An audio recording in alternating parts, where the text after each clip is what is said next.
Shalom Bapak Ibu Saudara yang dikasih dalam Tuhan. Haleluya.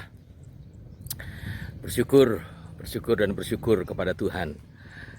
Setiap hari Tuhan selalu menuntun kita untuk terus mengalami perubahan demi perubahan dalam kehidupan kita. Nah, Bapak Ibu Saudara yang dikasih Tuhan, ketika Tuhan naik ke surga, dan Yesus naik ke surga dan memberikan kepada kita Roh Kudus, dan firman Tuhan mengatakan bahwa Roh Kudus itu diam di dalam hati kita.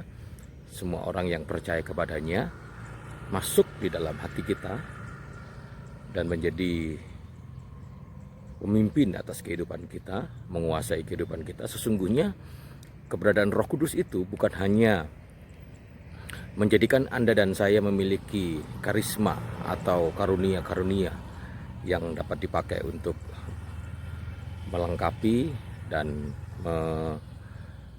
mengerjakan kesatuan tubuh Kristus, tetapi keberadaan Roh Kudus dalam diri kita, yang diam dalam diri kita, itu harus sampai kepada perubahan-perubahan, menuntun kita kepada pemulihan demi pemulihan, menuntun kita kepada perubahan demi perubahan sifat, karakter, tabiat kita.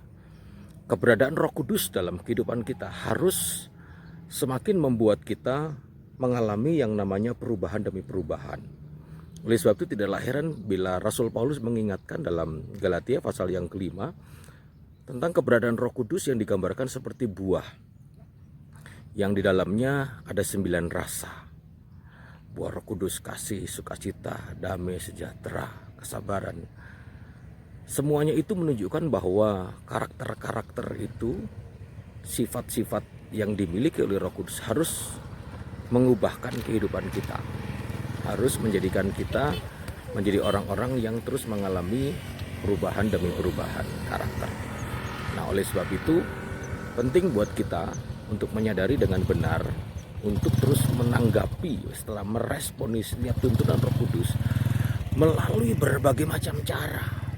Entah itu pergumulan, entah itu persoalan, kesulitan, perselisihan, dan lain sebagainya, adalah cara Roh Kudus supaya kita terus mengalami perubahan demi perubahan.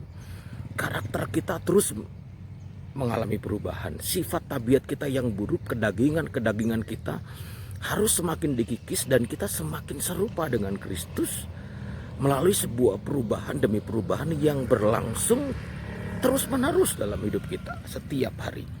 Oleh sebab itu Bapak Ibu Saudara, apapun proses Tuhan yang Tuhan izinkan terjadi dalam kehidupanmu, sesungguhnya sadarilah baik-baik, itu adalah cara Roh Kudus untuk semakin mengubahkan tabiat kita, mengubahkan paradigma kita, merubahkan karakter kita, bahkan mengikis kedagingan kita sehingga kita semakin serupa dengan Kristus. Puji Tuhan, inilah pesan Tuhan hari ini. Yuk mari kita tanggapi segala sesuatu yang terjadi, karena Tuhan ingin mengubahkan hidup kita menjadi lebih baik. Tuhan Yesus memberkati. Shalom.